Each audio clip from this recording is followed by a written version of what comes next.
La subsistance qui t'a échappé n'était pas faite pour te briser. Un jour, tu as regardé ta vie. Les années passées, les rêves inachevés, les portes qui ne se sont pas ouvertes devant toi.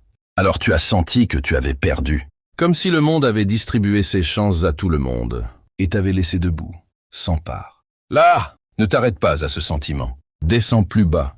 Pose-toi une seule question. Si j'avais tout ce que je désire, est-ce que je connaîtrais Dieu comme je le connais aujourd'hui? Peut-être répondras-tu en silence, peut-être pleureras-tu, parce que tu découvres que la privation cachait un don secret. Le retard de la subsistance n'était pas une punition. C'était une éducation, un retour vers l'origine de ton adoration. Parce que quand la subsistance vient vite, elle peut te faire oublier Dieu. Et quand elle tarde, elle peut te ramener à lui. Voilà le secret. Dieu ne te prive pas parce qu'il te déteste. Il te prive parce que tu ne supporterais pas l'abondance. Tu vois l'argent, et lui voit ta brisure face à lui. Tu vois l'appartement, et lui voit ton cœur quand il se remplit et l'oublie. Tu vois le poste, et lui voit ton adoration quand elle viendra. Alors, ne dis pas « Je suis vaincu sur ma subsistance ». Dis « Mon Seigneur, tu sais mieux ce qui me convient ». Puis regarde-toi. Combien de prosternations as-tu faites pour Dieu, les mains vides? Combien de larmes ont coulé de toi au milieu de la nuit alors que tu ne possédais rien? Combien de fois as-tu appelé mon Seigneur? Quand celui qui possède des palais et qui est occupé par ses parures ne l'appelait pas? C'est cela ta subsistance cachée, la subsistance du besoin de Dieu. Tu as reçu un besoin de lui que beaucoup de gens de ce monde n'ont pas reçu. Et le bienfait de revenir à Dieu chaque nuit vaut mieux qu'un trésor qui te détourne de lui. Puis sache que l'effort n'est pas pour obtenir la subsistance. L'effort est une adoration.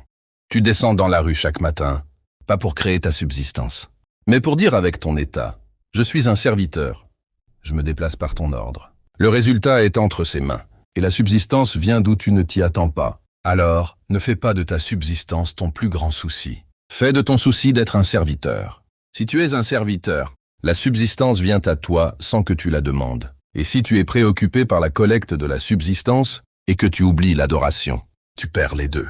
Quant au succès qu'on t'a appris, c'est une mesure fausse. Ils disent « a réussi celui qui a amassé ». Et nous disons « a réussi celui qui s'est prosterné ». Ils disent « a réussi celui qui a acheté ». Et nous disons « a réussi celui qui a remercié ». Ils disent « a réussi celui qui est arrivé en premier ». Et nous disons « a réussi celui qui a patienté ». Alors, regarde où tu en es de tout cela. Puis continue. Ce qui t'a échappé de ce monde n'aurait rien ajouté à ton âme. Et ce qui reste de ta vie, Dieu peut, par sa générosité, l'écrire comme une vie plus belle que ce qui est passé. Parce que le don ne se mesure pas à sa durée.